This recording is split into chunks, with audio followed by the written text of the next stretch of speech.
అండి అందరికీ ఈరోజు మనం నేర్చుకోబోతున్నవి 6th క్లాస్ సోషల్కి సంబంధించి లాస్ట్ లెసన్ అనమాట. ఇది సమానత్వం వైపు అనే లెసన్ నుంచి మనం మోస్ట్ ఇంపార్టెంట్ బిట్స్ అనేవి మనం ఈరోజు ప్రాక్టీస్ అయిపోతున్నాం.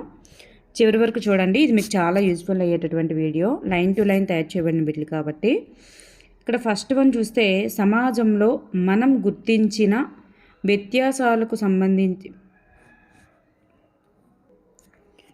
వ్యత్యాసాలకు మరియు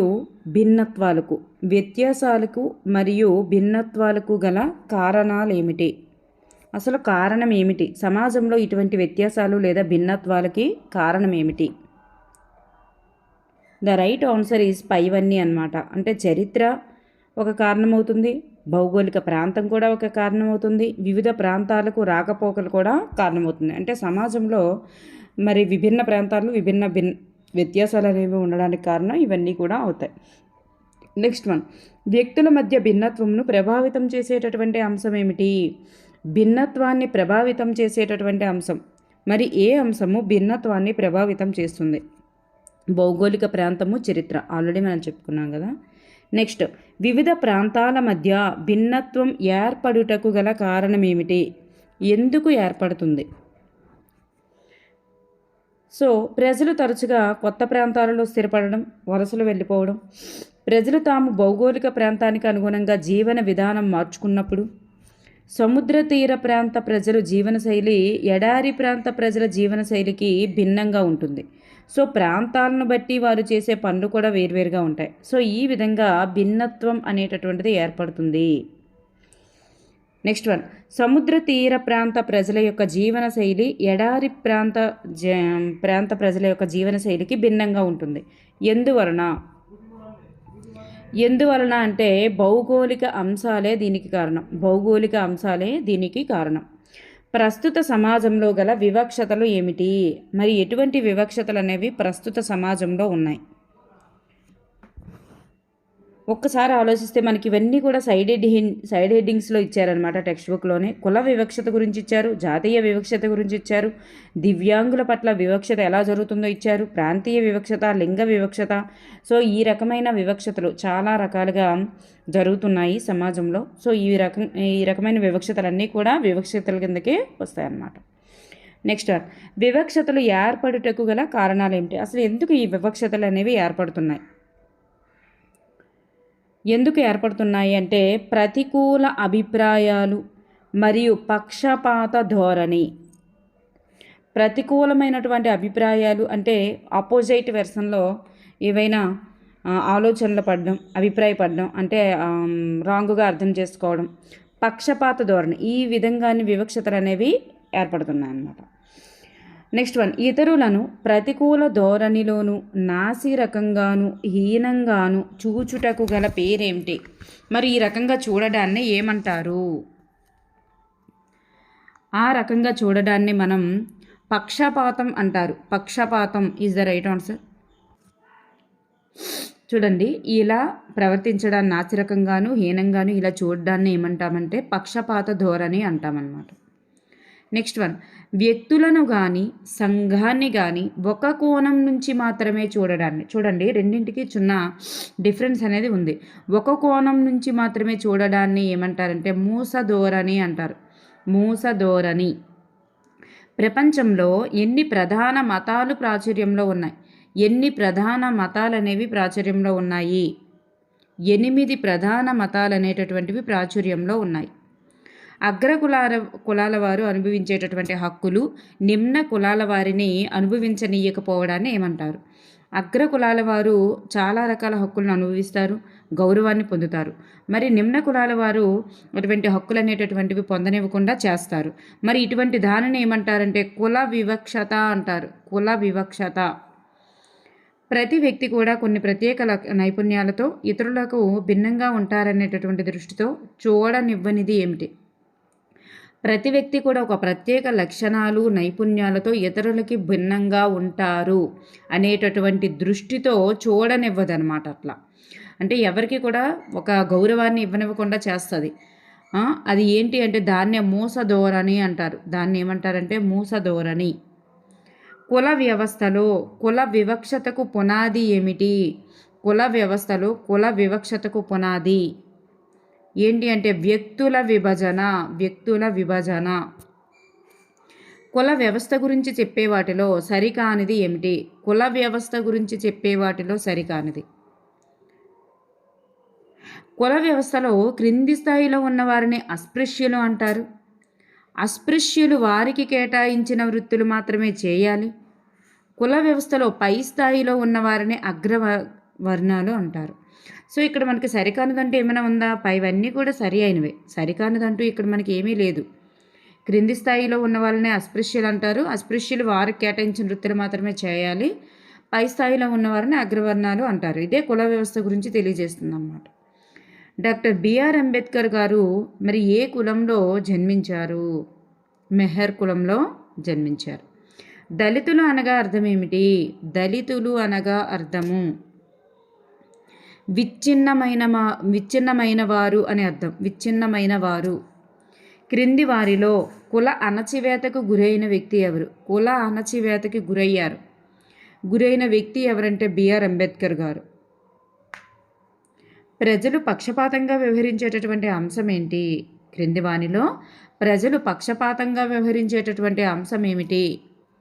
ఇవన్నీ విషయాల్లో కూడా మత విశ్వాసాల్లో పక్షపాతం చూపిస్తారు. శరీర ఛాయ విషయంలో పక్షపాతం ఉంటుంది. ప్రాంతీయత విషయంలోనూ, ధరించే దుస్తుల విషయంలోనూ, అన్ని విషయాల్లో కూడా పక్షపాత ధోరణి అనేది చూపిస్తున్నారు. కాబట్టి పైవన్నీ ఈజ్ ద రైట్ ఆన్సర్. భారతదేశ స్త్రీవాద మాతామహిగా కీర్తించబడినది ఎవరు? Savitribai Phule is the right answer. భారతదేశంలో ప్రథమ మహిళా ఉపాధ్యాయునిగా కీర్తి గణించినది ఎవరు? ప్రథమ మహిళా ఉపాధ్యాయునిగా కీర్తి గణించినది సావిత్రిబాయి పూలే. సావిత్రిబాయి పూలే గారికి సంబంధించి సరి అయిన దానిని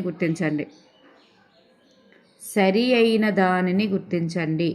మరి ఇక్కడ చూస్తే ఆమె మొట్టమొదటి మహిళా ఉపాధ్యాయురాలు. మరి స్త్రీ హక్కుల కోసం ప్రపంచవ్యాప్తంగా, దేశవ్యాప్తంగా పోరాడింది. పూణేలోని బిడేవాడలో భారతదేశంలో ప్రథమ బాలికల పాఠశాలను ఆమె భర్త పూలే గారితో కలిసి స్థాపించడం జరిగింది. బ్రిటిష్ వారి పరిపాలనలో ఆమె తన భర్త జ్యోతిరావు పూలే గారితో కలిసి భారతదేశంలో స్త్రీ హక్కుల ఉద్యమంలో ప్రముఖ పాత్ర వహించారు. సో ఇక్కడ మనకి చూస్తే పైవన్నీ కూడా సరి అయినవి. ఇది గుర్తుపెట్టుకోండి. పూణేలోని బిడేవాడలో ప్రథమ బాలికల పాఠశాలను వీళ్ళిద్దరూ కలిసి స్థాపించడం జరిగింది. గుర్తుపెట్టుకోండి. నెక్స్ట్, వర్ణ వివక్షత అనగా అర్థం ఏమిటి? వర్ణము అంటే రంగు. సో వర్ణ వివక్షత అంటే అర్థం ఏంటంటే జాతి ప్రాతిపదికన ప్రజలను వేరు చేయడాన్ని వర్ణ వివక్షత అంటారు. ఆంధ్రప్రదేశ్లో స్త్రీ యొక్క విద్యా హక్కుల కోసం పోరాడిన వారు ఎవరు?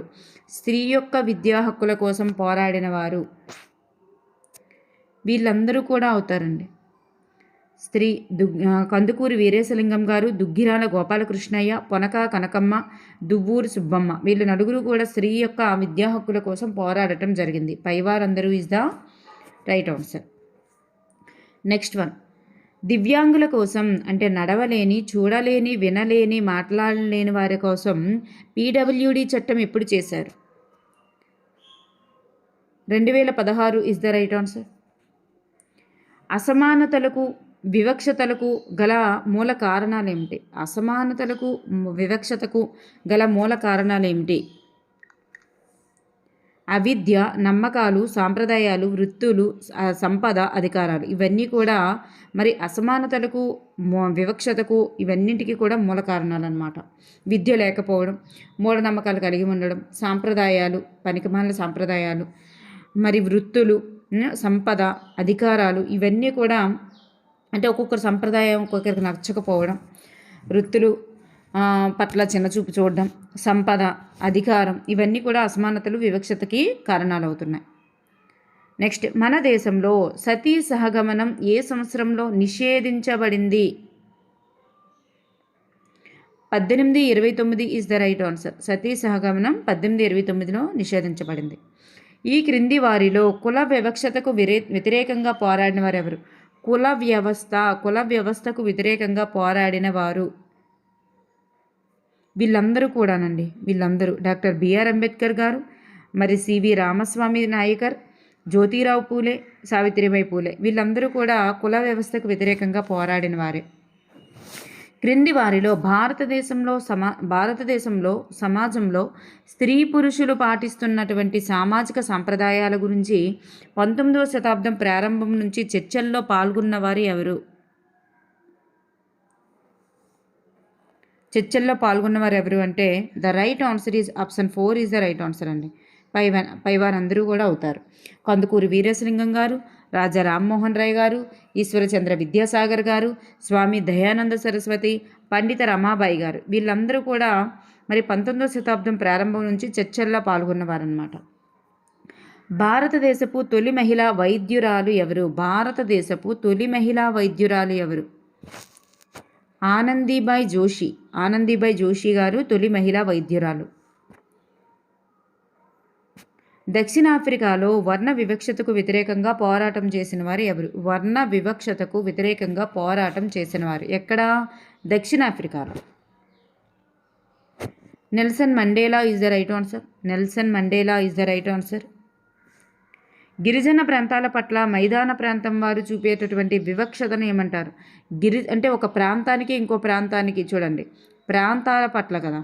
సో ఒక గిరిజన ప్రాంతాల పట్ల మైదాన ప్రాంతం వారు చూపే వివక్షతను ఏమంటారంటే ప్రాంతీయ వివక్షత అంటారు. క్రింది వారిలో దక్షిణాఫ్రికా గాంధీగా పేరొందిన వారు ఎవరు? దక్షిణాఫ్రికా గాంధీగా పేరొందిన వారు నెల్సన్ మండేలా.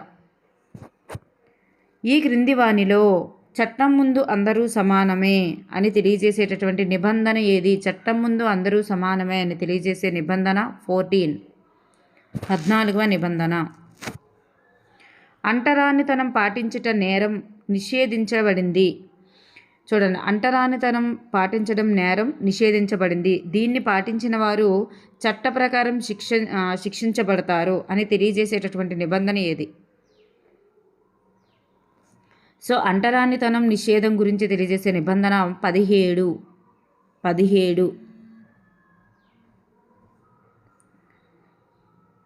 నెక్స్ట్ వన్, 6 నుండి 14 సంవత్సరాల వయసులో గల బాలలందరికీ ఉచిత నిర్బంధ ప్రాథమిక విద్య కల్పించేటటువంటి నిబంధన ఏది? ఉచిత నిర్బంధ ప్రాథమిక విద్య కల్పించేటటువంటి నిబంధన 21 అండి. 21A అనేటటువంటి నిబంధన. చూడండి, 14 సంవత్సరాలు, 6 నుండి 14 సంవత్సరాల వయసులో గల బాలలందరికీ కూడా ఉచిత నిర్బంధ ప్రాథమిక విద్య కల్పించేది 21A. స్వేచ్ఛ హక్కులో భాగంగా ఇచ్చారు కదా. మతం, కులం, జాతి, లింగం, పుట్టిన ప్రదేశం వంటి అంశాల ఆధారంగా రాజ్యం ఏ ఒక్క పౌరుని పట్ల వివక్ష చూపరాదు అని తెలియజేసేటటువంటి నిబంధన ఏది? 51A. 15లో 1 అనేటటువంటి నిబంధన. 15లో 1. ఏపీజే అబ్దుల్ కలాం గారికి సంబంధించి సరికాని దానిని గుర్తించండి. సరికానిది. ఈయన 16వ రాష్ట్రపతిగా పనిచేశారు అనేది రాంగ్ మనకి ఇక్కడ. ఎందుకంటే ఈయన 11వ రాష్ట్రపతి అండి. 11వ రాష్ట్రపతి. ఎప్పుడు అంటే 2002 to 2007 కాలంలో ఆయన పనిచేయడం జరిగింది. 2002 to 2007. సో ఈయన 11వ రాష్ట్రపతి అనమాట. వింగ్స్ ఆఫ్ ఫైర్ అనేటటువంటి గ్రంథంలో ఈయన యొక్క కొన్ని వ్యాఖ్యలు అనేటటువంటివి చేయడం జరిగింది. వింగ్స్ ఆఫ్ ఫైర్ అనేది ఎవరికి సంబంధించిన బుక్ అంటే ఏపీజే అబ్దుల్ కలాం గారికి. మనందరికీ సమాన ప్రతిభ ఉండకపోవచ్చు, కానీ మన ప్రతిభను అభివృద్ధి చేసుకోవడానికి అందరము కూడా సమాన అవకాశాన్ని కలిగి ఉన్నాం అని తెలియజేసిన వారు ఎవరంటే అబ్దుల్ కలాం గారు. మనందరం లోపల ఒక దేవాగ్నితో జన్మించాం. ఈ అగ్నికి రెక్కలు ఇచ్చి ప్రపంచమంతటిని ఆ మంచితనం వెలుగులతో నింపడానికి ప్రయత్నించాలని తెలియజేసిన వారు ఎవరు అంటే ఏపీజే అబ్దుల్ కలాం. ఓకే అండి, ఈ 3 గుర్తుపెట్టుకోండి. నెక్స్ట్ వన్, ఆంధ్రప్రదేశ్ ప్రభుత్వ పాఠశాలల్లో సమానత్వాన్ని సాధించడానికి ప్రవేశపెట్టిన కార్యక్రమం ఏంటి? సమానత్వాన్ని సాధించడానికి ప్రవేశపెట్టిన కార్యక్రమం మధ్యాహ్న భోజన పథకం, ఉచిత పాఠ్యపుస్తకాలు, మరి ఇవన్నీ కూడా. పైవన్నీ is the right answer. Next one Mariyappan Thangavelu. Mariyappan తంగవేలుకు సంబంధించి సరికాని దానిని గుర్తించండి. సరికానిది గుర్తించండి అన్నారు.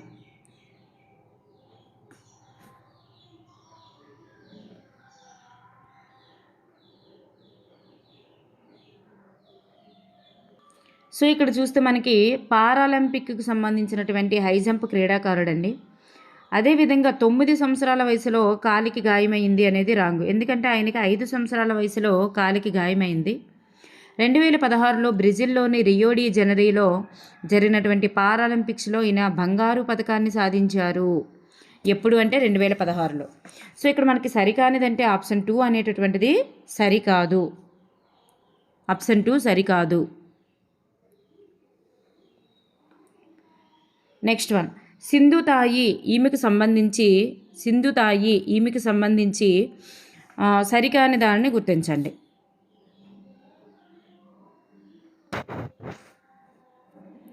ఇక్కడ చూస్తే సరికానిది అనే ఆన్సర్ క్వశ్చన్ కాకుండా సరి అయినది అన్నమాట. సరి అయినది ఏంటి అంటే 9 సంవత్సరాల వయసులో ఈమెకి వివాహం అయింది.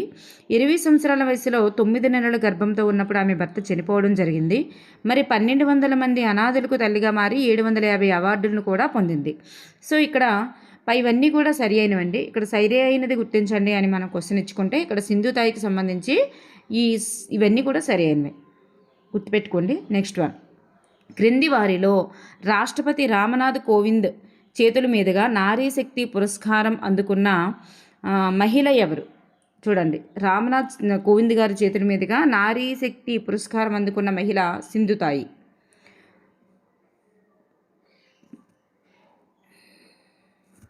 నెక్స్ట్ వన్ అపార్టీడ్ అనగా అర్థం ఏమిటి?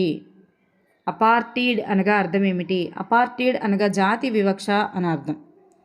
జాతి వివక్షనే అపార్టీడ్ అంటారు ఇంగ్లీష్లో. నెక్స్ట్ వన్ సుస్థిర అభివృద్ధి అనగా అర్థం ఏమిటి? సుస్థిర అభివృద్ధి అనగా భవిష్యత్తు తరాల అభివృద్ధి అవకాశాలు అనేవి దెబ్బతినకుండా ప్రస్తుత తరాల యొక్క అవసరాలను తీర్చడాన్ని సుస్థిర అభివృద్ధి అంటారు. భవిష్యత్తు తరాల యొక్క అభివృద్ధి అనేది అభివృద్ధికి సంబంధించిన అవకాశాలు దెబ్బతినకుండా ప్రస్తుత తరాల అవసరాలను తీర్చడాన్ని సుస్థిర అభివృద్ధి అంటారు. Thank you for everyone.